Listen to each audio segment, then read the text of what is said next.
भारत पहली बार स्वदेशी रॉकेट का उपयोग करके जैविक प्रयोगों को अंतरिक्ष में भेज रहा है। ध्रुवीय उपग्रह प्रक्षेपण यान PSLV के अगले प्रक्षेपण में एक नहीं बल्कि 3 जैविक प्रयोगों को अंतरिक्ष में भेजा जाएगा, जिसमें जीवित कोशिकाओं को रॉकेट से भेजा जाएगा। अंतरिक्ष के शत्रुतापूर्ण निर्वात में जीवित चीजों को जीवित रखना एक बहुत ही चुनौतीपूर्ण कार्य है। भारत पालक, लोबिया और आंत के जीवाणुओं जैसे पौधों से जीवित जैविक सामग्री को अंतरिक्ष में भेजेगा। 3 अलग अलग प्रयोगों को PSLV orbital experimental module 4 POEM-4 के जरिए उड़ाने की योजना बनाई जा रही है। अंतरिक्ष में किसी भी जीव को जीवित रखना एक चुनौती है, क्योंकि सभी जीवन रक्षक प्रणालियां एक छोटे से सीलबंद बॉक्स में उपलब्ध करानी होती हैं। प्रयोगों के परिणाम भी दूर से ही एकत्रित करने होते हैं। यह PSLV के चौथे चरण पर है, जिसे भारतीय अंतरिक्ष अनुसंधान संगठन ISRO वास्तविक अंतरिक्ष वातावरण में प्रयोग करने के लिए शिक्षाविदों को उपलब्ध कराता है। ISRO के अध्यक्ष डॉक्टर S सोमनाथ ने कहा, इस तरह के पहले प्रयास में ISRO भारत से अंतरिक्ष में जैविक प्रयोगों के लिए उड़ान भर रहा है। हमें खगोल जीव विज्ञान पर अध्ययन जल्द ही शुरू करना होगा और अब ISRO PSLV प्रायोगिक प्लेटफॉर्म का उपयोग करके एक पूरी नई कविता लिखेगा और भारतीय जीव विज्ञानियों को अंतरिक्ष के प्रतिकूल वातावरण में जीवन कैसे जीवित रह सकता है, इसके सभी पहलुओं का पता लगाने देगा।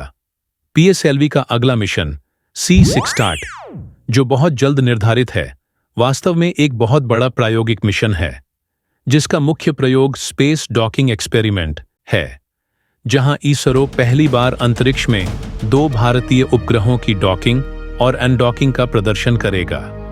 लेकिन नए विचारों और प्रौद्योगिकियों के परीक्षण को बढ़ावा देने के प्रयास में ISRO ने भारतीय स्टार्टअप और अपने स्वयं के इन हाउस वैज्ञानिक दलों को नए विचारों को आजमाने के लिए POEM प्लेटफॉर्म उपलब्ध कराया है।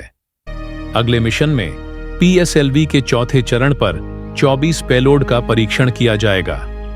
वैश्विक अंतरिक्ष स्टेशनों पर किए जा रहे विशाल जैविक प्रयोगों की तुलना में जो जैविक प्रयोग किए जा रहे हैं वे छोटे और प्राथमिक लग सकते हैं, लेकिन फिर भी किसी समय ISRO को इस बात का अध्ययन शुरू करना पड़ा कि अंतरिक्ष में जीवन रूप किस प्रकार कार्य करते हैं। यह ISRO द्वारा उठाया गया एक छोटा सा जैविक कदम है, जो भारत को गगनयान मिशन के और करीब ले जाएगा, जहां भारत भारतीय रॉकेट पर भारतीय धरती से किसी भारतीय को अंतरिक्ष में भेजना चाहता है। 2035 तक बनने वाले भारतीय अंतरिक्ष स्टेशन पर और भी विस्तृत प्रयोग की योजना बनाई जा सकती है।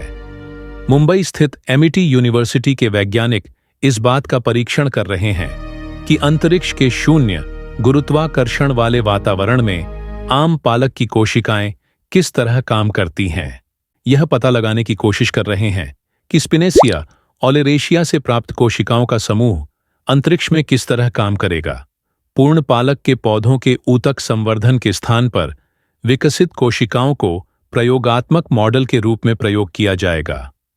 आंत के बैक्टीरिया पर आधारित एक अन्य लाइव प्रयोग में RV college of engineering Bengaluru के स्नातक छात्र भारत के पहले माइक्रोबायोलॉजिकल पेलोड RV-SAT-1 को उड़ा रहे हैं।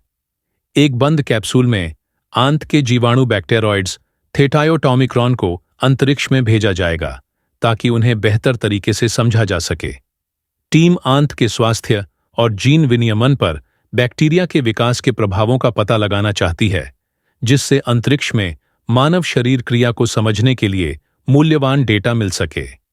ISRO के विक्रम साराभाई अंतरिक्ष केंद्र VSISC तिरुवनंतपुरम की एक in house team compact research module for on orbital plant studies CROPS का उपयोग करके यह प्रदर्शित करेगी कि अंतरिक्ष के शून्य गुरुत्वाकर्षण वातावरण में लोबिया के बीज और पत्ते कैसे अंकुरित होते हैं। सूक्ष्म गुरुत्वाकर्षण स्थितियों में उगने पर पौधे अपना अभिविन्यास खो देते हैं।